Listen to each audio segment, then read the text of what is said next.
From his breakthrough at Monaco through to his World Cup win with France and his first 18 months at PSG, to my mind, Kylian Mbappe was the finest teenage footballer for a decade, taking us back to the era of Messi, Fabregas and Rooney to provide him with genuine competition.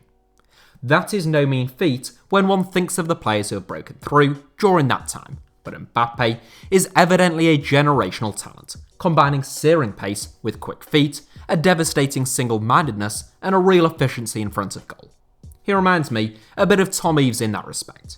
Anyhow, despite the fact that he is only 22, can you believe that it has been more than 5 years since Mbappe made his Monaco debut? The teenager's first team debut came on December 2nd, 2015 against Cannes in Ligue, 18 days before Mbappe turned 17. Introduced in the 88th minute, the second that Mbappe stepped across that white line, he became Monaco's youngest player of all time, eclipsing a record set by Thierry Henry 21 years earlier. Within just a couple of months, Mbappe had also taken Henry's record as Monaco's youngest ever goalscorer, and more than half a decade on, I thought it would be interesting to take a look back at the starting 11 from Mbappe's Monaco debut. Long-time subscribers may recall that I previously made a video taking a look at Monaco's Ligue 1 title-winning 11 from 2016-17, which also featured Mbappe, but that was around 18 months later, so a lot of the personnel were different, and even most of those that are the same have moved clubs since that video came out the best part of 3 years ago. Here is the Monaco 11 from Kylian Mbappe's debut. Where are they now? Daniel Subasic, free agent. Getting us started between the sticks, Daniel Subasic spent 8.5 seasons at Monaco, where he registered just shy of 300 appearances. Brought to the club from HITC Split from his native Croatia in January 2012, Monaco were a second-tier side when Subasic arrived. A star man from the word go, Subasic was Monaco's nailed-on starter for 7.5 seasons, before fellow veteran Diego Benaglio began to get increased game time during the 2018-19 campaign. Subasic left Monaco at the end of last season, and the 36-year-old has been a free agent ever since. ALMAMY TOURE, EINTRACHT Frankfurt. Born in Mali but raised in France, ALMAMY TOURE joined the Monaco Academy at the age of 14. A couple of years older than Mbappe, Toure's debut arrived during the 2014-15 season, and he was still only 19 when Mbappe registered his senior debut.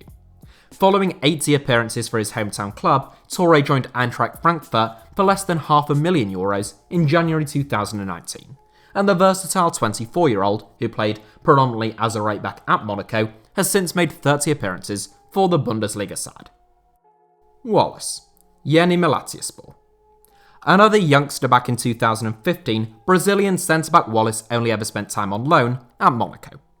Wallace was actually signed by Jorge Mendes' agency Yesterfute in 2014 as a prospect, arriving from Cruzeiro for a fee of €9.5 million, but since his rights had to be owned by a club, Wallace officially signed for Braga despite the Portuguese Premier League outfit only ever acquiring 10% of his playing rights. It was a controversial situation, particularly in South America, and Wallace never actually played for Braga. He was immediately sent out on loan to Monaco, where he made 56 appearances in 2 seasons, before joining Lazio for less than the fee that Mendes had paid to sign him from Cruzeiro. Now aged 26, Wallace has actually since played for Braga, briefly, on loan from Lazio, but he joined Turkish Super League side Yeni Malatyaspor on a free transfer just before the start of this season. Ricardo Carvalho, Marseille assistant manager. Still based in the Côte d'Azur, but around 100 miles west in Marseille rather than Monaco, Ricardo Carvalho is very much the veteran of this side. Already 37 years old when Kylian Mbappe made his debut, Carvalho spent his last 3 seasons in Europe playing for Monaco, where he made over 100 appearances. A world-class centre-back in his prime, the former Porto, Chelsea and Real Madrid star left Monaco in 2016 to join Shanghai SIPG, where he played a handful of games under his compatriot Andre Villas-Boas before retiring.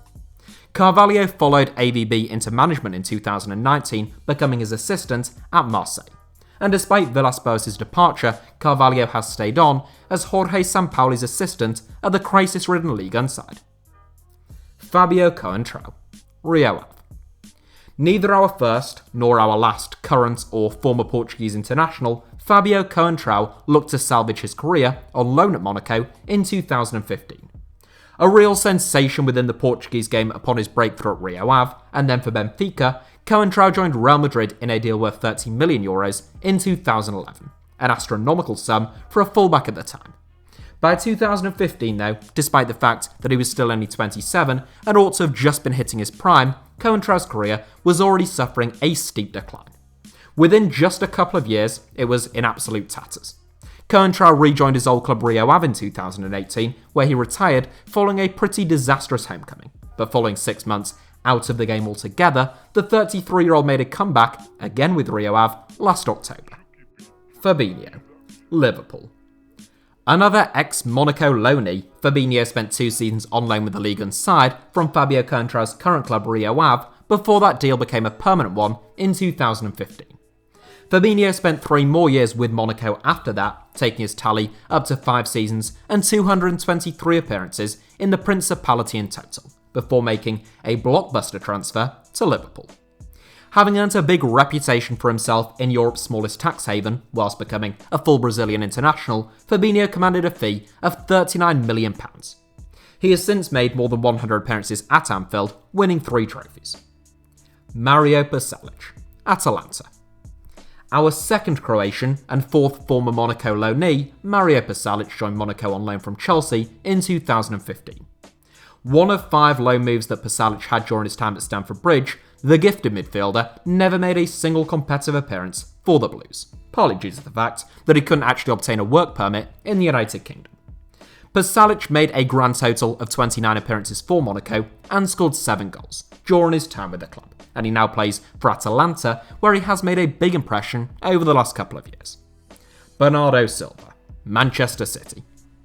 Yet another Portuguese one-time Monaco loanee, Bernardo Silva joined Monaco on loan after he had made just 1 league appearance for Benfica's first team. He played 21 times during his half-season on loan at Monaco before joining the Ligue title hopefuls for a reported €15.75 million. Silva spent 3 years at Monaco in total, racking up just shy of 150 appearances, and earning a big reputation due to his quick feet and creativity. Silva made the Ligue Team of the Year during his final season at the club before joining Manchester City for €50 million up front, with the potential to reach €70 million subject to add-ons in 2017. Silva has since become a real sensation at the Etihad, adding remarkable energy and appetite to his already very adept technical attributes. He has made 188 appearances for Pep Guardiola's side, winning 8 trophies, and earning a 9th place finish in Ballon d'Or voting in 2019. Joao Moutinho, Wolverhampton Wanderers. The only man to have won more caps for Portugal than Joao Moutinho is Cristiano Ronaldo, and at the age of 34, the tireless midfield playmaker is still a full Portuguese international. Capped 129 times by the reigning European champions, Moutinho won plenty of trophies in Portugal at both Sporting Club de Portugal and Porto.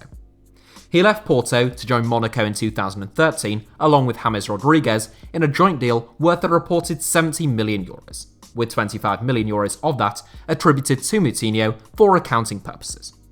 Whilst James quickly departed for Real Madrid following a sensational 2014 World Cup, Moutinho spent 5 seasons in Monaco, where he made more than 200 appearances. He linked up with a number of his compatriots at newly promoted Wolverhampton Wanderers in 2018, and Moutinho has since made 130 appearances for the West Midlanders. STEPHAN El-Shaarawy, Roma. You're probably sick to death of hearing the words on loan, but that is all STEPHAN El-Shaarawy ever was at Monaco.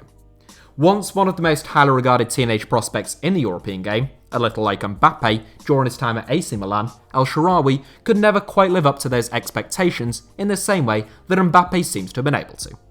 That's not to say he isn't a very talented footballer, who has had a very good career, just that he has never been able to enter that truly elite bracket. Following a stint on loan at Monaco from AC Milan, El-Shaarawy joined Roma, initially on loan and then on a permanent basis. He left Roma to spend a couple of seasons in China with Shanghai Shenhua in 2019, but he rejoined the Serie A side in January 2021 as the Chinese Super League's house of cards came crashing down. Now seems like as good a time as any to plug my recent documentary covering what is going on right now in the Chinese Super League, which is a much more interesting video than this. Guido Carrillo, Elche. It's interesting how so many of the players in the Monaco squad 5 years ago were once extremely promising young players, and how contrasting their careers have been. At the one end, you have the likes of Mbappe, Fabinho and Bernardo Silva. At the other end, there's Fabio COENTRAO, STEPHAN El-Shaarawy and Guido Carrillo. Carrillo came to prominence in his native Argentina with Estudiantes, and Monaco signed him for $10 million in 2015.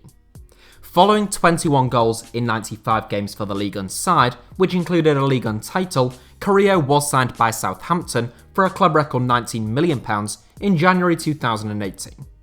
The Saints have a distinctly mixed record when it comes to breaking the bank, and Carrillo was undoubtedly one of their biggest mistakes. He only ever made 7 Premier League appearances on the South Coast and just 10 in all competitions, failing to score a single goal. Following 2 seasons on loan with Leganés, which hadn't prompted any concrete interest, Southampton reached a deal to terminate Carrillo's contract.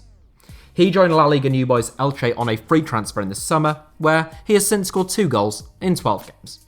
At least, they didn't pay £19 million for him though, eh?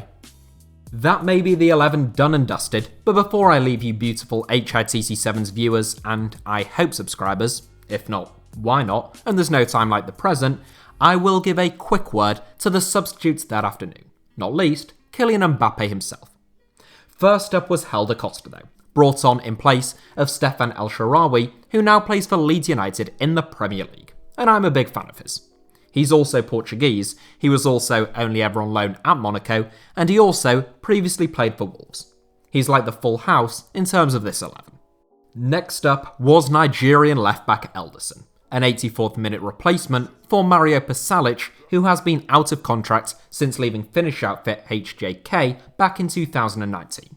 And last, but obviously not least, 16-year-old Kylian Mbappe was an 88th minute arrival in place of Fabio COENTRAO, and he is now PSG and France's star man, and one of the most sought after and revered footballers on the entire planet.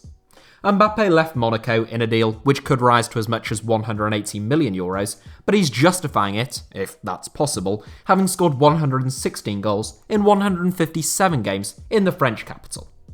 A final word for manager Leonardo Jardim, who was wildly celebrated following Monaco's Ligue title win, but has done very little since. He was sacked by Monaco in 2018, replaced by Thierry Henry, who was himself sacked just 3 months later. Then Jardim was brought back to replace Henry at the start of 2019, but less than a year later, in December 2019, he was sacked once again. That is over a year ago now, but the 46-year-old is still out of the game, which perhaps is somewhat unusual. So that is it for today's video, but thank you all sincerely as ever for watching. Give us a like if you enjoyed it, helps with the algorithm. Let me know your thoughts down below in the comments, and make sure to subscribe and turn on notifications for HITC Sevens. Oh, and you can also find me on social media platforms like Twitter and Instagram via the username @HITC Sevens on both, should you feel so inclined.